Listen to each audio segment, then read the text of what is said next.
This is Pauline Jennings, and you're listening to Musician Talk.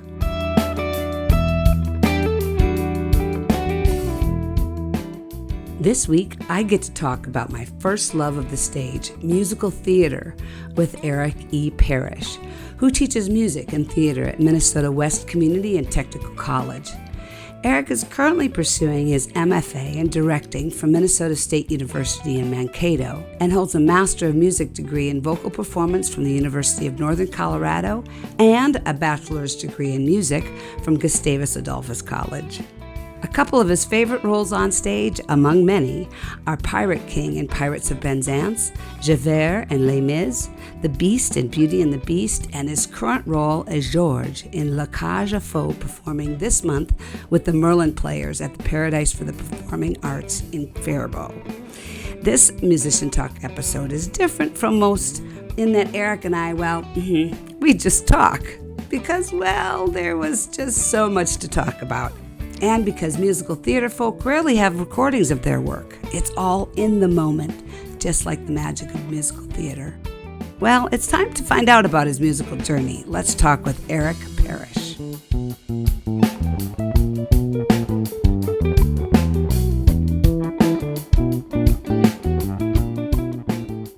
Welcome, Eric, to Musician Talk. Thanks for having me. I'm really excited to have you on. This is one of my passions, musical theater. I don't think I've talked to anybody on Musician Talk about that. So I'm really, really happy to have you here today. Oh, thanks. Yeah. Well, I love it. So we're in for a treat then for both of us. Exactly. And the audience. Exactly. Yay. Let's just start with your musical journey, as we do with everybody. How it started. When did you start singing? When did you start stepping on stage? I have been singing my whole life. I know it's cliche to say that, but I don't remember a time when I wasn't singing. My dad was the music teacher and the choir director in Medford High School for over 36 years. And my mom was the pianist at our church and forever, as long as I've been alive. And so I took piano lessons from my mom, and music was just a part of our household. It's very ironic though, because my mom is very much like a child of the 60s and was very into John Denver and all, and all of that kind of folk movement, right? Yep. And my dad was born in 1940, and so his music taste was a lot more a little older, a little more traditional. And so I have this eclectic knowledge of, everything from Mama Cass to Nat King Cole to Bach to church, church music. And nice. So I never really understood anything about genre until I started going into school and started, studying more. To me, it was just all music, and it was a way to express yourself, right? Yeah.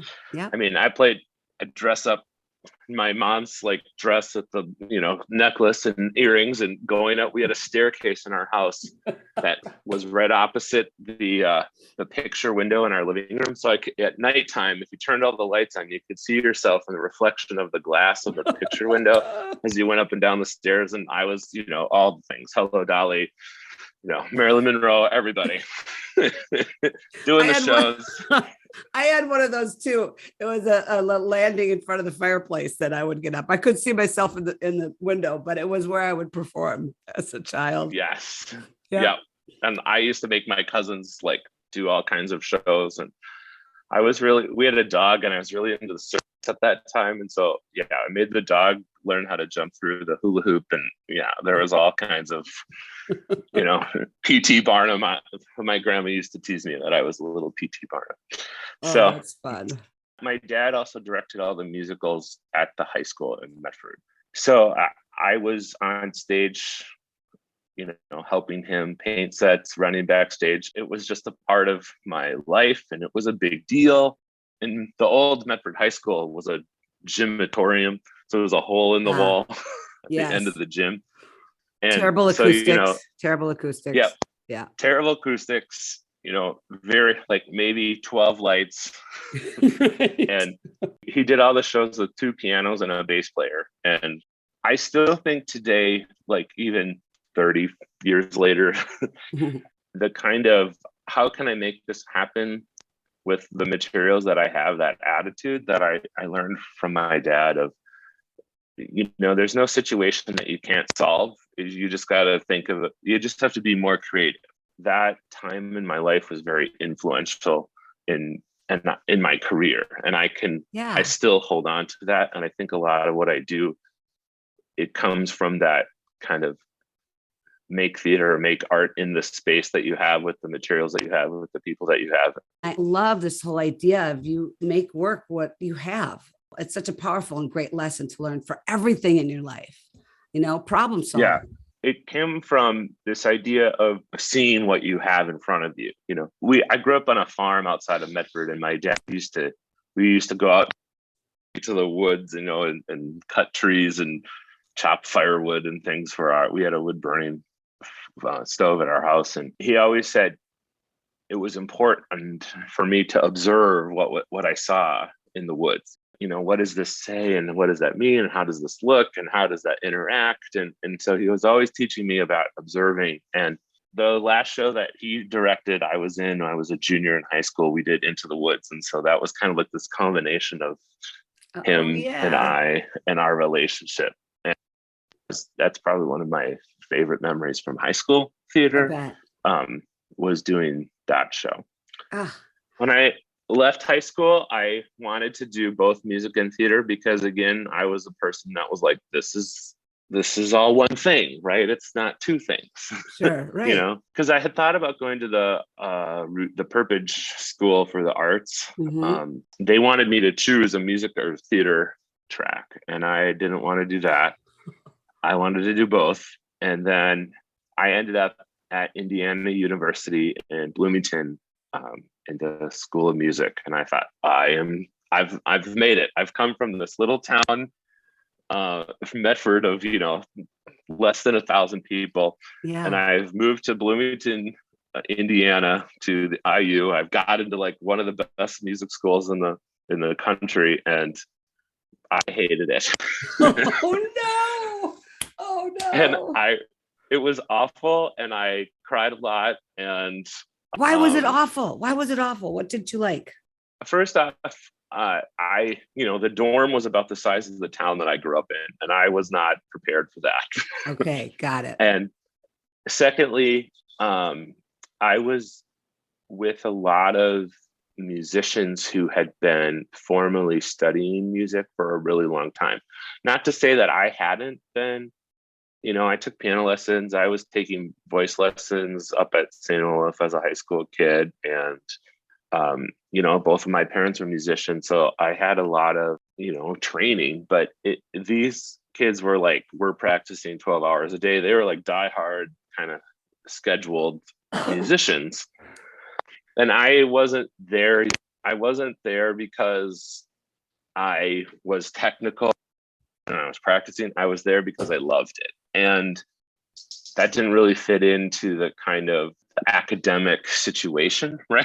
I understand. I understand what you're saying. And not to say that that's bad. And that school is more geared, I think, therefore, to grad students. And because of the kind of the attention of technique, and I wasn't at that point yet. Understand. And so also it was right at the same time when I was dealing kind of with coming out, and my own sexual and kind of discovering, and it was just a lot. Everything was a lot. Sounds like a lot. And I went home for Christmas, and I was like, please do not make me go back to that place. Oh, I hate it. It's so terrible. So I withdrew, and it happened that my dad, because he was involved with ACDA and music, he knew lots of the choir directors in Minnesota and things. And so Dr. Auni at Gustavus, who was the choir director at the time, they had offered me, some scholarship money to go sing. And so we called them up, and they worked their magic. And I was at Gustavus for spring semester of my first year. Great. That is great. Yeah. That's great that you got help instead of roadblocks, which a lot of people, get when they do something like that. So. Yeah. Mm-hmm. I mean, and it's definitely, it was about my privilege of, Yep. my dad and things like that, and I acknowledge that. But Gustavus was a really great time because it was an opportunity for me to figure out who I was at the pace that I needed it to be. Right. Nice. Yeah. And I got to do both music and theater there. They don't have a combined degree, but but I was able to work in both departments and learn a lot from everyone. Oh, that's there. Great.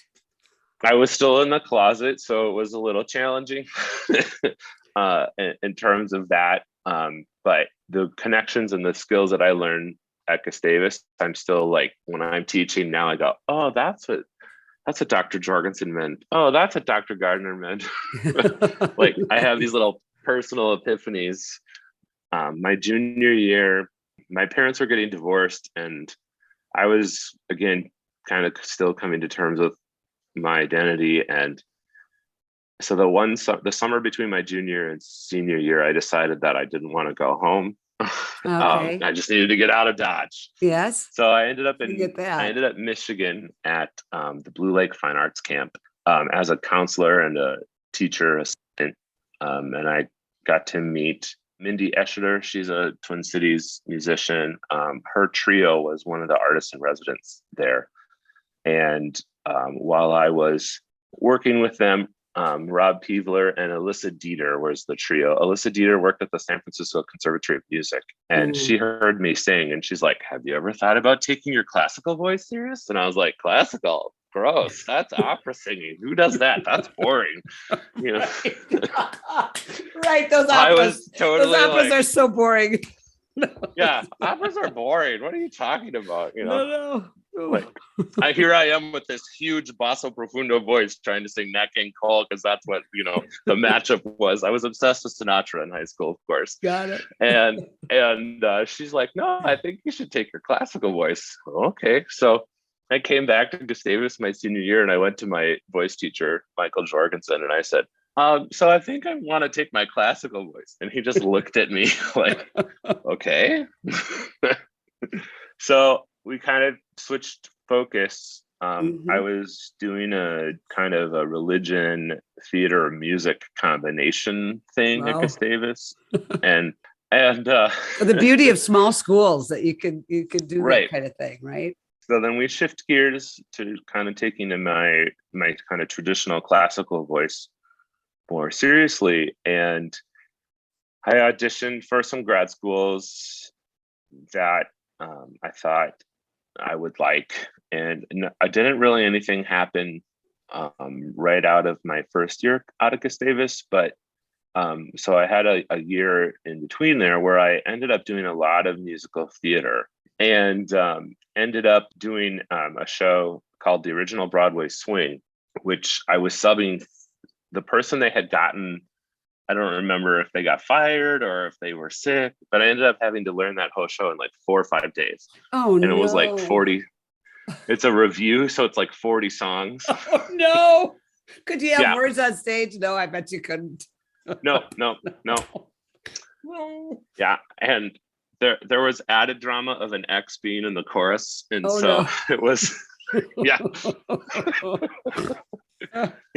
But right while I was doing that, I was also auditioning for grad school. So I'm like going from singing swing to singing Mozart arias, and I was like, you can't swing Mozart, you have to sing it straight tone. All of this is to say that I ended up in the University of Northern Colorado for my master's degree in voice, and working with Dr. Melissa Maldy. And she worked a lot with kind of the Alexander technique and about muscle relaxation. I had a lot of tension as a singer in my throat and my neck because I was a bass trying to sing music theater, right? And so I was pushing so much that I had built up all this tension and reaching. And so I was trying to find a teacher that would help me with that. And Dr. Maldy was an instrumental part of helping me figure out how to use my voice the way I use it now, and in a healthy way. Yeah. And two things I would say about that for people who are listening and people who think they might want to, college kids or high school kids. Number one, the best piece of advice I got about picking out a grad school was the grad school is there to serve you. You're not there to serve the grad school. So if the grad school wants to exploit you, being a GA, being in choir, being, doing all the things, that's not the place for you to hone your craft, right? Right. You need to find a teacher that you understand what they are saying to you and that they understand what your instrument is. And always pick that teacher experience over any kind of prestige, over any kind of, program, scholarship money, because the learning experience that you're going to do with that teacher is the whole point. Got it. Right. Dr. Maldi worked with me. Actually, I'm featured in her book. She wrote a book called What Every Singer Needs to Know About Their Body and More. And I'm a case study cool. in that book. And then also they were hiring a new opera director, Brian Clay Ludloff, who was openly gay. And as much as we kind of consider the performing arts to be a safe zone for people of the LGBT community, that isn't always the case in the opera world. The opera world is a very traditional place. One of the research projects I was working on in my grad program, currently, I'm in a second grad program right now, working on my MFA in directing theater. But one of the things that I'm interested in is dealing with the voice and casting. So when we talk about transgender singers or non-binary singers, and as they go through the process of their change, their voice is fluctuating. So then their voice type no longer identifies with or matches up traditionally with their visual appearance, right? And so how do we in the performing world, in the casting world, in the directing world think about that, and how do we change that, and what can we change and what can't we change, and how do we redefine all of what we call gender normativity in the performing arts, so this is a big fascinating subject for me. That is fascinating. It's really fascinating, and I bet you there's not a lot of people looking at that.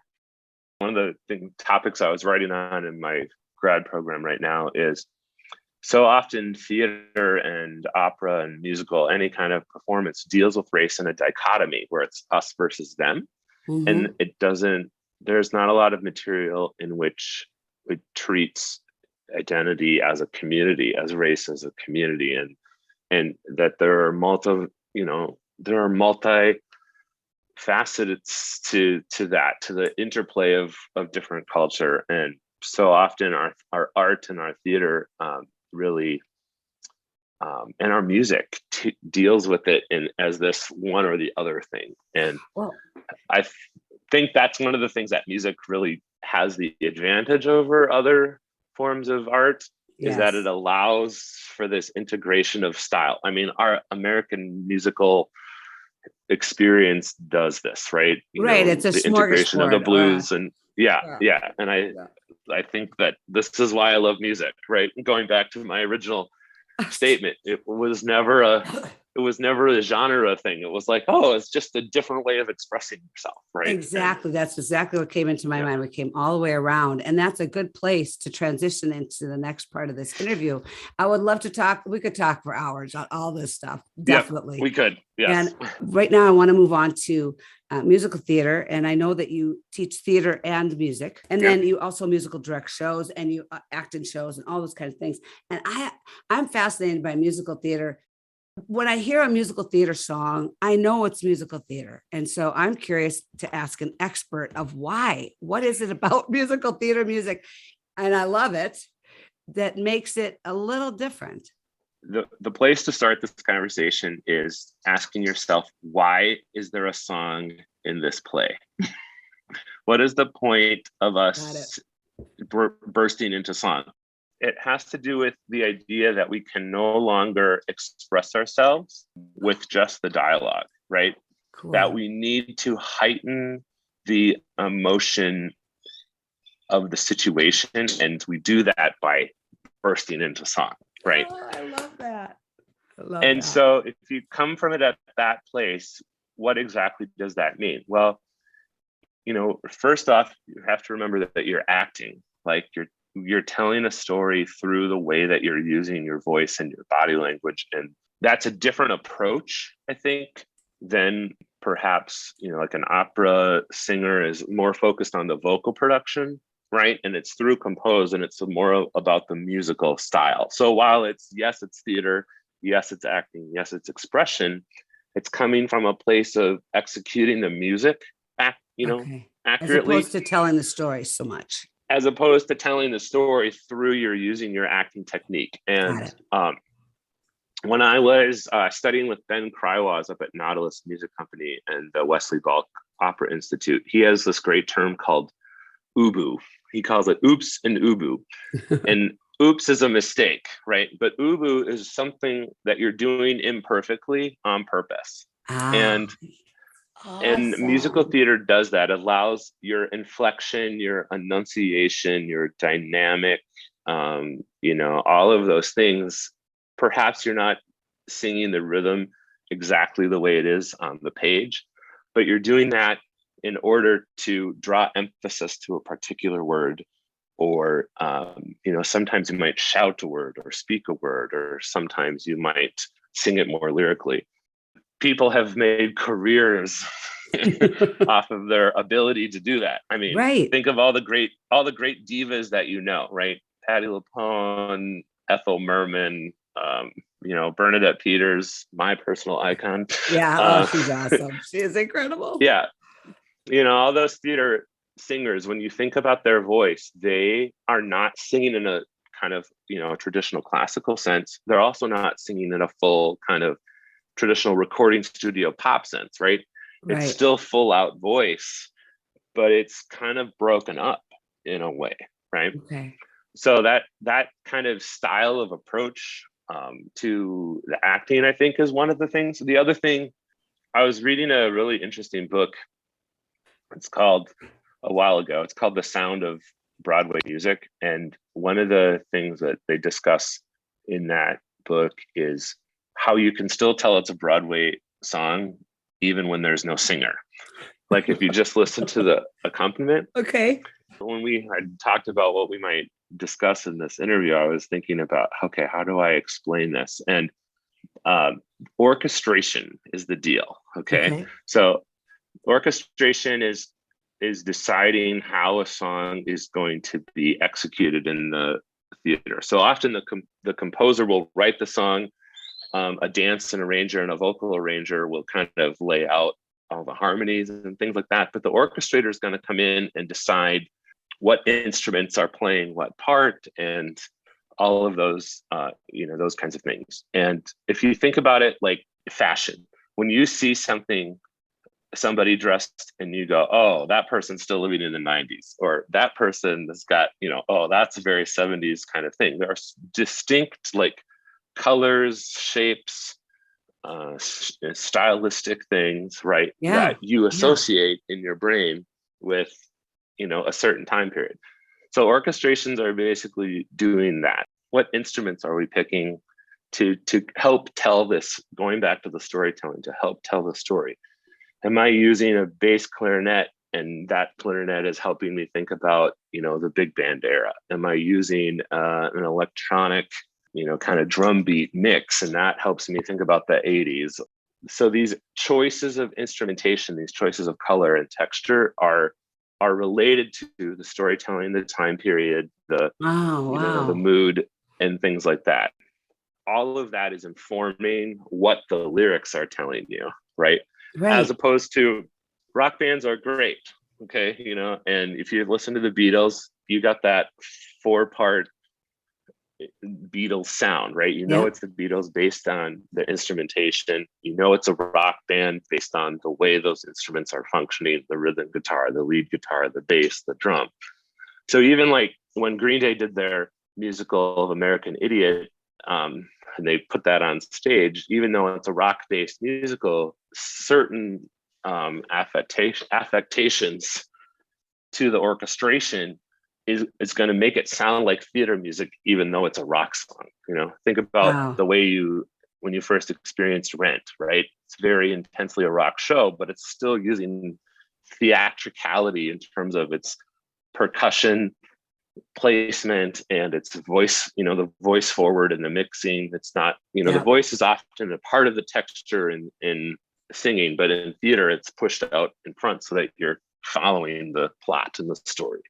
Wow, that was a great tutorial, and I appreciate it. And I think it's fascinating, and how you can have only so many notes and only so many instruments out there, and the plethora of styles and sounds that you can get from that, and how you can manipulate all that via what you were just talking about to make certain sounds and certain emotions, and all that is why I love music. It's just glorious. Yeah. It's just glorious.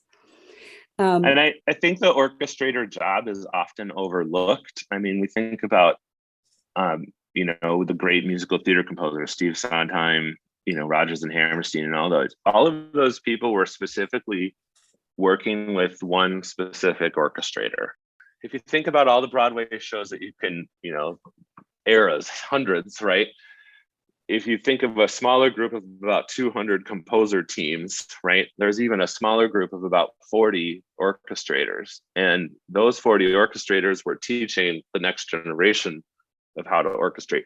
So part of the thing that we hear as the Broadway sound is just because there was such a few people that were doing it, that it all had their kind of fingerprints on what they were doing.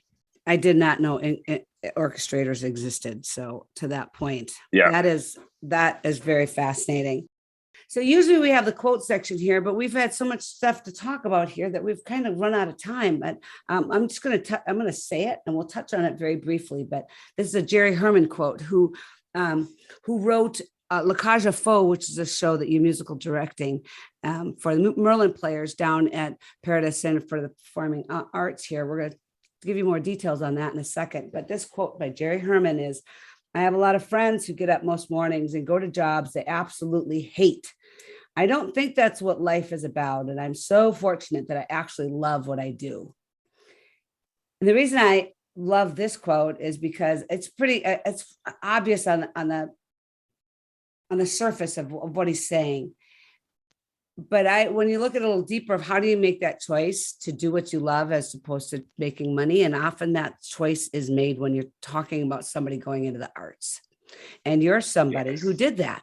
You made that choice, and you knew that even if you went into performing or teaching, that's not something that you're going to ever bring home the big bucks, unless you are that 1% or whatever portion of a percent that makes it really big and actually has a lot of money. And so how do you make that decision? I mean, how did you? Well, when I was in grad school, I was doing the Met Opera circuit auditions, and I was trying all the programs, and I was, gonna make an opportunity for myself, right? I was trying everything I could. I was flying all over. It was very stressful. As much as I love to sing, I have gotten to the point where it stresses me out, because I want to be able to do it my best every time. Mm-hmm. And that's often an unrealistic expectation for yourself, especially when you're performing 8 shows a week, or you're doing it, like if you're working in the live theater, there's just so many other factors, right? Well, and also you can never get it perfect. It's the nature of the beast. I mean, you can always do it better. Part of the right. Yeah. Go ahead. That's great. Harvey Firestein, who wrote the book for La Cage, his title of his new memoir is called "I Was Better Last Night." I just love that title. Yes, that's it, girl. Exactly. But so when I was in grad school, my mom got cancer, and so I was wanting to move back to Minnesota, and this teaching opportunity kind of came to me out of the blue, and it all just, so it was like literally, I didn't know what was next. My lease was up in my apartment, and it just kind of fell into my lap. Nice. And I was able to come back here. And my voice teacher, I said to her, am I giving up my career to go teach? And she said, those university jobs are hard to get. I would take it in a second. And I said, okay. And so I moved back here, and I took this teaching job, and I've been here for 15 years. And I tried to keep going in terms of the auditions and making it happen. It's just this community is so remote. It's about we're about 3 hours from Minneapolis, and so I've made some inroads with the Sioux Falls Performing Arts community. That's about an hour away. I do miss it, but every time I do it, I always go, oh yeah, I like this. Right. And so like right now we're doing La Cage au Faux, and this is a bucket list role for me. It's number 2 on my bucket list. Wow. And so kind of tying it back to your question, you have to love it to do it, and you will put up with a lot to do what you love if you really want to do it. But there are ways, and I think that I have found a pretty good balance of being able to do both, in terms of have a job and a career as a teacher, and still be able to direct and teach students, and then having the time in the summer to go do performing gigs. It's a sacrifice for sure. I mean, my other half is always like, you're never home. Right. It's hard. Dating a musician is hard. And every musician that I know has this struggle where musicians work when everyone else is relaxing, right? Musicians work at night, so you're going to be entertained on the weekend. Musicians work on a holiday, so you have somewhere to take your family. And so I think that's an aspect you have to consider. You're going to miss a lot of things because you're the destination. Right, exactly. Right. And I think it's easier to be in a relationship with somebody who's in the performing arts, or that perform, than not, because just for that reason of you're working at the same time, perhaps, or if the other person isn't working, at least they understand it. Your worst gig, I have to hear about that. Okay. And a best gig too, at a best gig. Although I have some really favorite gigs, I think probably the most exhilarating was my first time being a professional, like making a professional opera debut, and singing with people from the Met and Houston Grand Opera, and people who were like big hitters, and I'm like the peon who knew nothing and just held on for my dear life. I think this is a thing that people underestimate, how much better other people who are better than you make you, right? Because you're riding the tidal wave of what they are doing, and you just learn so much from that experience. Some of my favorite things that I've done are shows that I've directed where I just feel like there was just a synthesis of meaning and performance in the audience, and it just really spoke to the moment. I'm specifically thinking about when we did South Pacific here at the high school in Worthington. It was right during the DACA demonstrations, and the kids were walking out of school, and they were going to get suspended for leaving the school, and we had a show, but we were doing the show South Pacific, which is about race, essentially, if you're familiar with that show. And the kids were all worried, and I said, if you're going out on that street because you're supporting your friends, then who cares about what we're doing in the theater? Right. That's important. And it's also the same thing, that the message that we're giving in this show. Nice. Right? If you're going out there to screw around because it's cool, then I'm going to be crappy.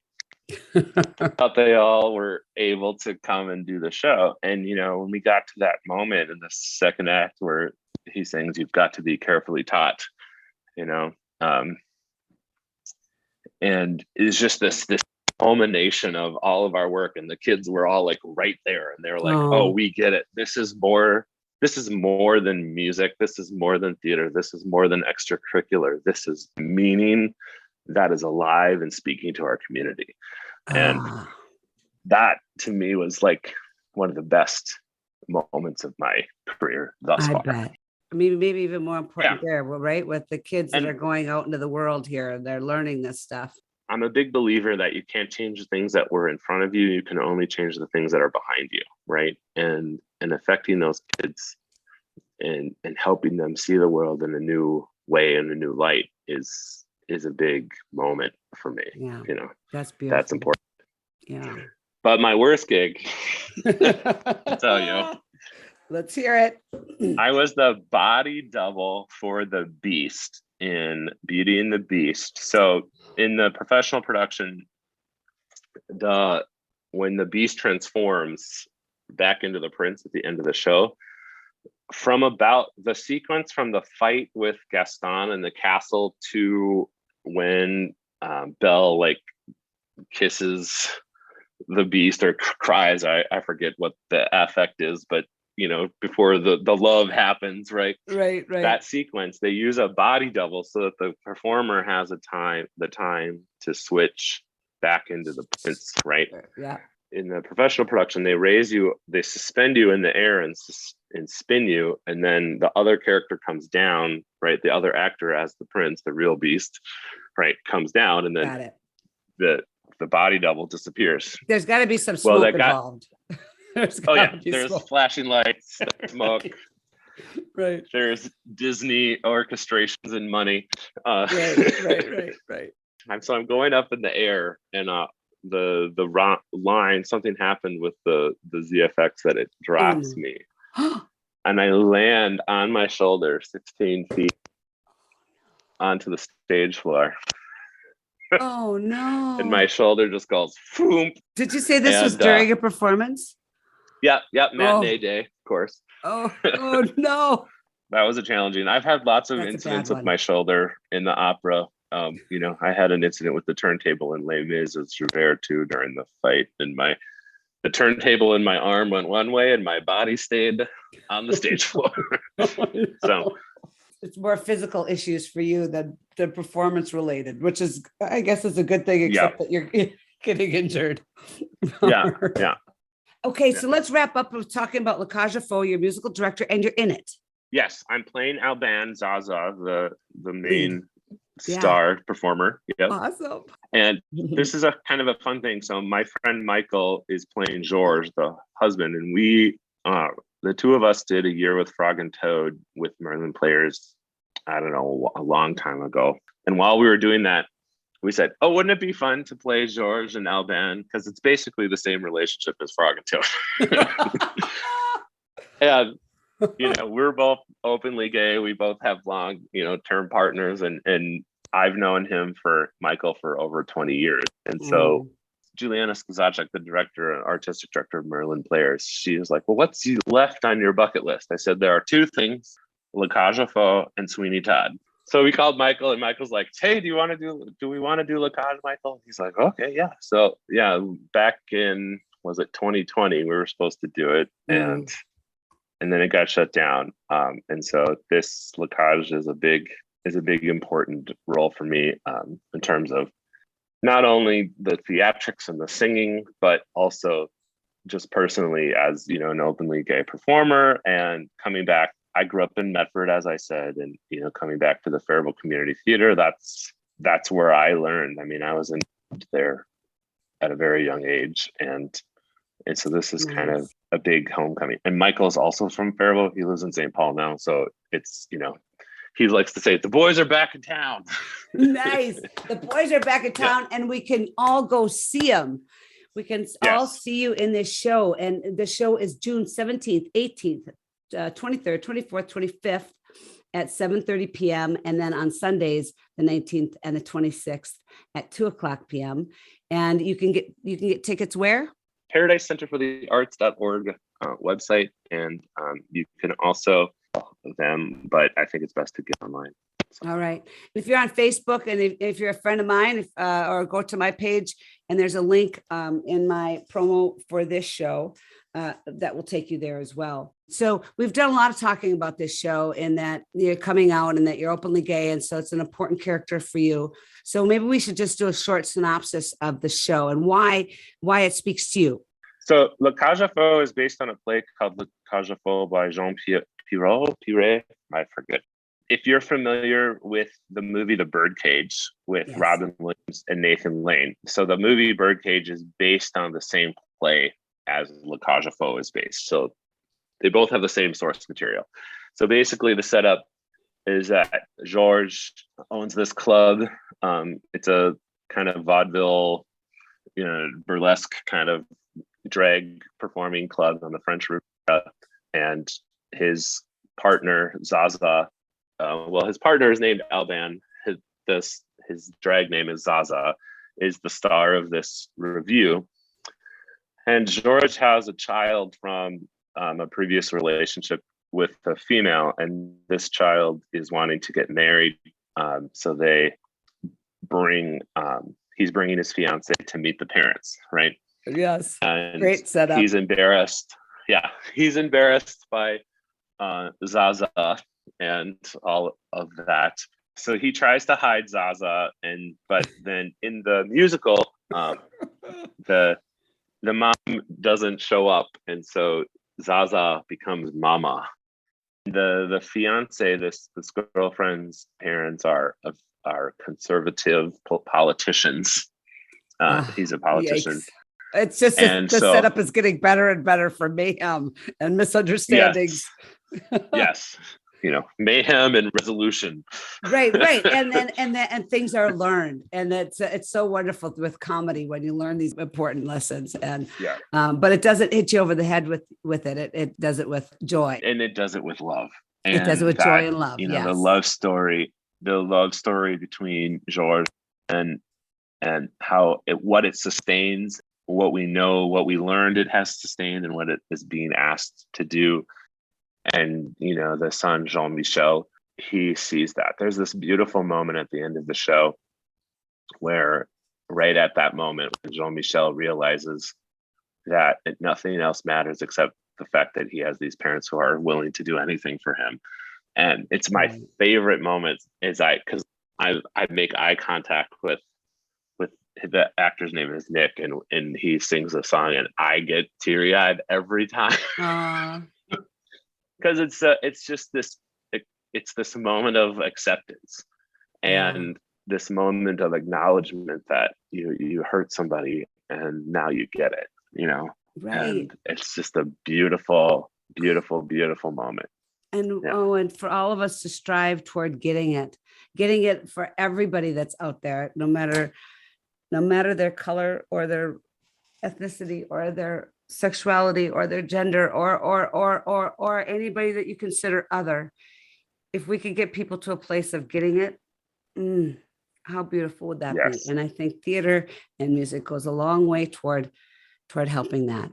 And so let's just end it there. Absolutely. We'll end it there, except to say Happy Pride Month. And this is a great show to have on this month. And we will see you at the theater. Thanks so much, Eric. Take care. Thank you. Many thanks to Eric for the joyous and so interesting conversation today. What a blessing it is for me to get to talk about musical theater. Woohoo!